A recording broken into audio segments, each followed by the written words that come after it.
Hello everyone and welcome to the class.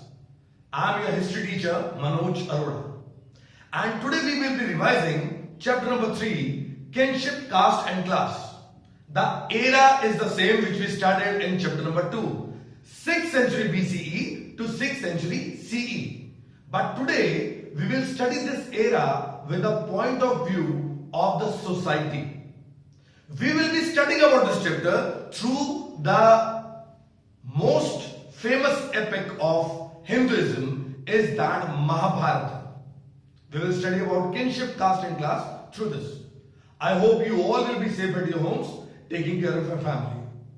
Now let us continue with the chapter. If I talk about Mahabharata, many people say that it was a feud between two cousins, the Kauravas and the Pandavas.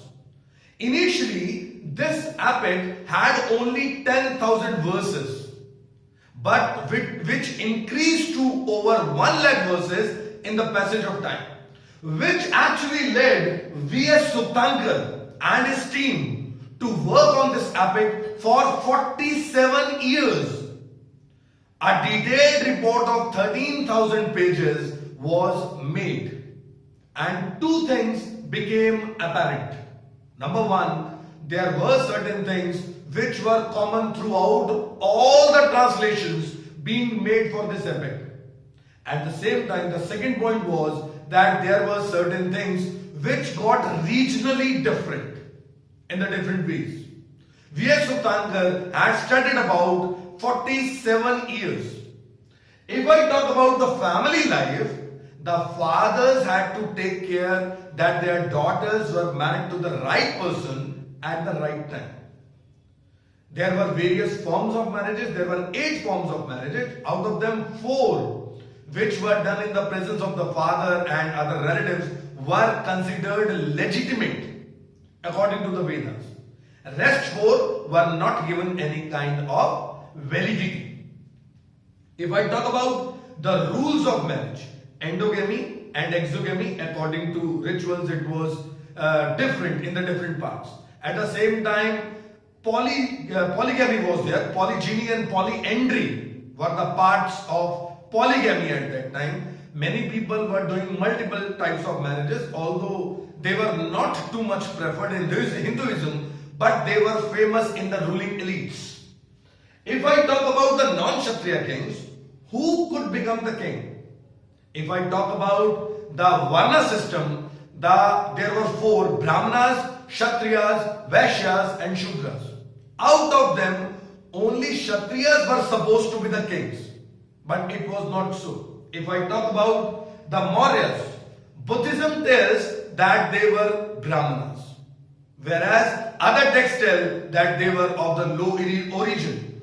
If I talk about Shungas and Kanavas, they were also considered as Brahmanas. Shakas, they were Malechas according to the Hindu text. And the Satavahanas, they were Brahmanas. Now, these examples tell that the kings were not always the Kshatriyas. Anybody who was able to muster support, who was able to have his army, who was strong enough, was able to become the king, and it did not have to take anything with the Varna system. If I talk about the Varna system again, as I said, Jatis and Varnas, the Varnas were always remained 4. Brahmanas, Kshatriyas, Vaishyas and Shudras. Whereas the Jatis were unlimited. Actually, any of the profession, any of the new group which was phased off, if it was not fitting up in the Varna system, they were put in the Jatis. Jatis were unlimited. If I talk about beyond this Varna system, there was the 5th system who were untouchables. Those who had to live outside the village, those who had to take care of the deads actually. They had to either bury the dead or burn their bodies up. They were supposed to drag the dead bodies of the animals also. They were never considered as the part of the society. They had to live outside society, wearing the clothes of the dead, wearing ornaments that were made up of iron, and they also were supposed to use the utensils which were thrown by others. They never became the part of society. The property was Varna accessed also and gender accessed also. If I leave the example of Prabhavati Gupta, except her, we don't find any example because she was a ruling elite. Married to the Vakatakas, she was a ruling elite. That's why she was able to muster the property, get the property. Otherwise, the females were not allowed to have property or other resources. At the same time, the Brahmanas could have the property, the Vaishyas could have, the Kshatriyas could have, but the Shudras could not have property. But in case Shudras get the property, they were supposed to keep other Shudras in their service, but they would serve the first three Varnas. B.B. Lal also excavated Hastinapur near Meerut. Now whether it's a coincidence or it's actual Hastinapur, that is a matter of debate. He had found 5 occupational levels in the Hastinapur. And the era which was divided, the first phase, if I leave aside, from 12th to 7th century BCE was the second phase, from 6th to 3rd century BCE was the third phase. And in these phases, he had found the various ways of making the houses. How the house making was transformed. This I have already discussed in the video.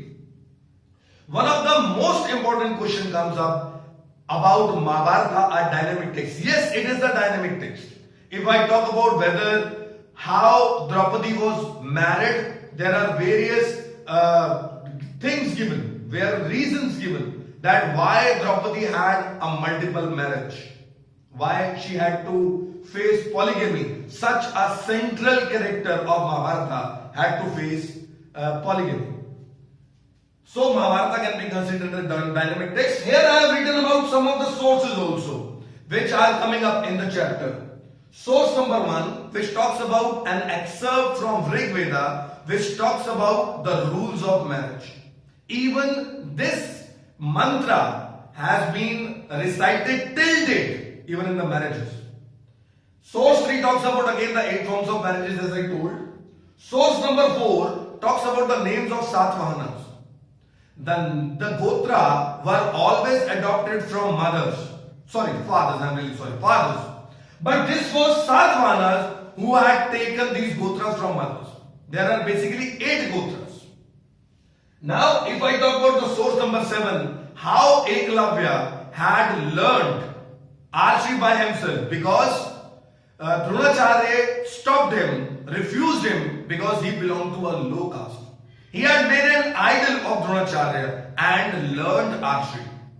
The episode of Eklavya tells that how hard it was for a person to learn something if he was out of the Varna system.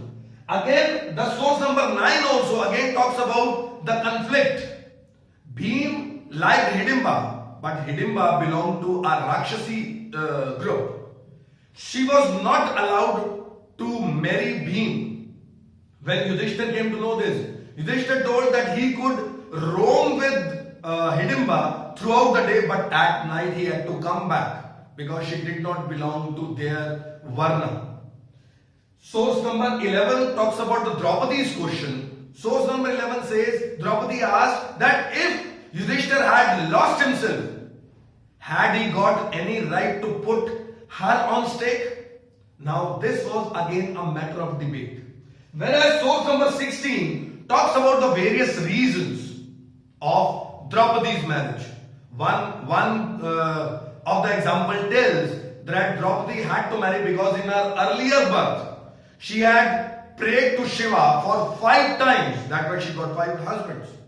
Whereas another excerpt tells that Draupadi had married 5 people because the amount of qualities she asked for, it was not found in one person. That's why she had to marry 5 people. When Drupad came to know this, then after listening these things only, he agreed that Draupadi could marry all 5 brothers. Otherwise, he was not agreeing that how can his daughter marry so many people. One of the reason given by historians is that there was a lack of females in the mountainous areas. This could one of the reason that while transferring or translating Mahabharata to various languages, this would have been added. I hope this chapter is clear to you. These were some of the things I knowingly added the sources in this so that you can read all the sources and understand all the sources. This was revision. I request all of you to pay maximum of your time in studies so that we can have a very good result as you are studying hard. I know that. I at the same time request you, if you have not subscribed my channel, please subscribe it, like the video and hit the bell icon so that you can get all the future notifications. Thank you very much.